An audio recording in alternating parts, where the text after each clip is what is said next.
You got the book out, Brandon? Sure. Okay, go to 3028 as Ace has just met Wendy and they went back to his place. And of course, she said, I want to go home with you, but I do not want to have sex. And Ace fully agrees that's off the table. And then Ace seems to forget the rules. Oh, okay. Faithful to me, and I didn't believe that I could ever put up with that. I thought maybe we could have just hung out as friends and he could possibly help me with my career. But I knew that he probably wouldn't want to hang out with me for much longer without getting into my pants. I've had sex with men in the past that I wasn't in love with, but I had never had a one-night stand, let alone with a married rock star who also had a girlfriend. This was truly insane. Married with a girlfriend. I was torn between what I believed in and the reality that was unfolding. My head was spinning.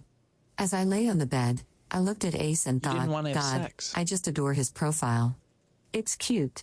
He looked just like Snoopy. I loved when he cracked himself up over his own jokes and when he smirked like the Grinch without showing any teeth. He had a nice body with a perfect amount of black chest hair. I liked that. The small love handles that he hated weren't so bad. He could have been a little tighter, but it was no big deal. He said that he was supposed to see a trainer in preparation for the upcoming tour. All kinds of thoughts ran through my head. Is that right before you I started were in thinking bed with about him? his habits. I noticed that every once in a while he kept spraying something up his nose out of a nasal spray bottle. Oh boy. Oh. He kept insisting that he had a cold. I didn't think anything about it at the time. He also made a lot of trips to the bathroom. We finally got ready to go to sleep. Gee. Ace got undressed in the bathroom. I took my pants off in the bedroom. He came out wearing a pair of silk boxers with dollar bills all over them. He made a comment that his shorts should belong to Jean instead, implying that Jean was in love with money. I was on the edge of the bed in a shirt and panties and Ace was sitting on the other side. I noticed him checking out my butt. I felt comfortable being in my panties around Ace. I didn't want to be a tease, but I also didn't want to be a prude. I guess I would have been up for a little kissing and foreplay because we had already discussed the fact that he didn't like to wear rubbers. I told him that sex would be totally out of the question without one. Well, Ace was so drunk that he abandoned all prior agreements, as most men do, and crawled on top of me. He tried to sloppily kiss me. Then he reached under my top to try and touch my breasts. I didn't know what to do. Before I could think of anything, he had his cock out of his shorts and had wedged himself between my legs. He started stroking his cock at lightning speed to get it hard, and then he tried to push it inside me by sliding my panties over to one side. Jesus. I twisted and turned to prevent him from entering me without a condom. It was quite a struggle, but his efforts easily tired him, and in his drunken stupor, he quickly petered out. I sat up and pushed him off me. He slumped over to his side of the bed and passed out. I breathed a sigh of relief. I knew that I would have to make a decision soon about getting intimate with him or not, but he never seemed to be sober. I wondered if he was even capable of making love if he was wrecked all the time. I was hoping that he wouldn't remember any of this by morning, but no such luck. When he woke up, he vaguely recalled that something had happened.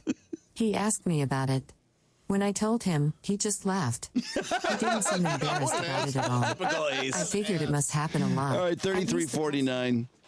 Why would she think that she could say, we're not going to have sex, but then she takes her pants off and I don't know. stuff? I guess she trusted Ace, which is pretty foolish. Yeah. 3349, she's stuck at Ace's house with no car, and I can't remember why I timestamped this, but something funny's coming. I don't remember exactly what. My She's car stuck at his wasn't house, there.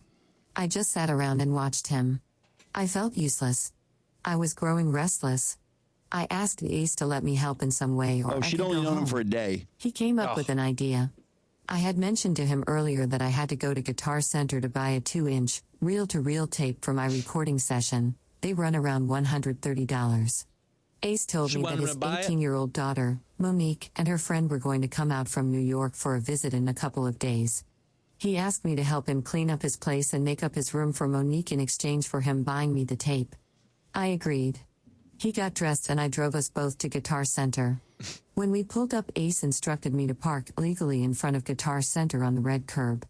I hesitated, but the guards outside saw who was getting out of the car with me and said that it was okay and that they would watch the car for us. 'Cause I'm Ace. Before he even got into the store, Ace spotted a blue Stratocaster guitar in the window for $600 that he just had to have. He immediately purchased the guitar. We went down to the pro audio section for my tape, and as we waited in line, I noticed a book called Rock Walk, Hall of Fame. When I stuck my finger into the middle pages at random, the book opened right up, ironically, to a full-sized photo of Ace. When I showed him what happened, he didn't seem surprised at all. He chalked it up to just being part of the karma between us. Yeah, because he wants to We fuck her. received the total royal treatment at Guitar Center. They gave Ace discounts on everything. Suddenly, it seemed, I wasn't cleaning his condo for $130 anymore. I suspected they threw the tape in for free. That is the one thing that I could never understand. Hey, scammed It's her. always the people that can Take afford for to free. and end up getting things free, or for discounts, like the fact that famous people never have to pay to get into clubs, while the rest of us, who don't have the money that they do, That can is barely weird. I afford don't the get cover that. charges. All right, 109.45, and I was kind of falling asleep, but I remember there's something funny here. Ace accuses her of stealing his Coke. I think because he loses it, Or did it? which is ridiculous. I pictured yeah, the or he drink did got it. rid of it or all in his he did nose. it. Yeah. Their gear. Ace and I took off. He made me feel better by telling me that Gene was a control freak and told me not to feel bad that he yelled at me. Just always talk At shit home, about Gene. I let Ace Yes. listen to the demos that I was working on. Oh, he He loved liked the that. song that my band did called Mystic Lady. You're right. It was a T-Rex cover. Surprisingly, Ace told me he had never heard of T-Rex or Mark Bolan before. That's He amazing. thought it was one of my originals. He offered to come down to the studio with me sometime and play on the song. Yeah, sure. I was delighted. Ace said it would be a nice change from the pressures of recording with Kiss. I told my producer, Alex Waldman, about Ace's offer, and he was excited to meet him. Load of Alex bullshit. recorded for such know. major record labels as Columbia, Geffen, Hollywood, He just J wants to Records, fuck. Mercury, I'm and Warner sick of Brothers this when Kiss the night thing. I finally just- came to record at the wanna Night help you. LA studio, which is owned by world-renowned record producer Keith Olsen. Ace asked me who would be at the studio. He was concerned about me having lots of friends hanging out. I told him that it would be just us and my brother. Little did Ace know, my brother was going to secretly videotape the session. Ace had to get all ready with his going-out makeup base, powder, and black eyeliner. He got dressed up with all of his rings and that's necklaces. Ace on the right but when in it that was time to picture? leave, we ran in into the a middle. problem. Yeah, Ace that's did him on the not find right. Betty. Yeah, that's He Gene. never that's left him. home Gene in the without middle, her. yeah. It looks like a I woman nervously on the sat right. by the phone, chain smoking and telling Alex how sorry I was that we were running so late. I was hoping that he wouldn't charge me for the time. Ace completely destroyed his bedroom looking for his stash, and it was right after I had just cleaned it up. He threw everything everywhere. It was like a hurricane had hit the place. I stayed clear, while he yelled and cursed out loud. He finally found it on a shelf in his closet. This was after he had accused me of taking it, of course. Ace actually accused me of stealing his drugs. I remember trying Valium for the first time with Ace one night. I told him how much I loved it before I passed out. I was going to say go right to Oddly, bed. he woke up before me the next morning. When he reached for the bottle of Valium that he had by his bedside, he shook it next to his ear. He purposely made noise shaking the bottle to wake me up. As I wiped the sleep away from my eyes, I found Ace staring at me with suspicion. I exclaimed, "What?" He said in an accusing She tone, stole it? "Some of my pills are missing." I said, here, "You're Ace. You took crazy. 'em. Not only did I go to sleep before you, but I just woke up. I didn't and wouldn't take your pills." He said that he was sure that I took some because of how much I said I liked Takes like them the 10 night at a before. time. I know He she never did took one believe for the me. first time. Even to this day, he probably thinks that I stole some. There was another time when there was a bunch of us Another hanging one? out in Ace's condo. Ace suddenly, out of nowhere, Coke. It's proclaimed gotta to be Coke everyone, again. "I'm going to leave this room. And when I come back and I don't care who took them, but my pills had better be back on the coffee table." And he left the room. We all looked around at each other and watched him walk back in and look at the empty coffee table. It was really funny. I ended up finding his pills right where he had left them.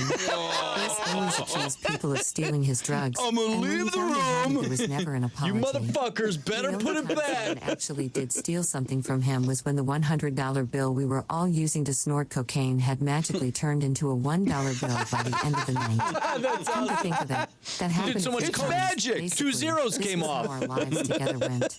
Our days and nights revolved around drugs and paranoia. I'm gonna walk and out of making this sure room. That Ace 100 made it to better be all of back his on the rehearsals. table. I guess I was so caught up in the daily grind that I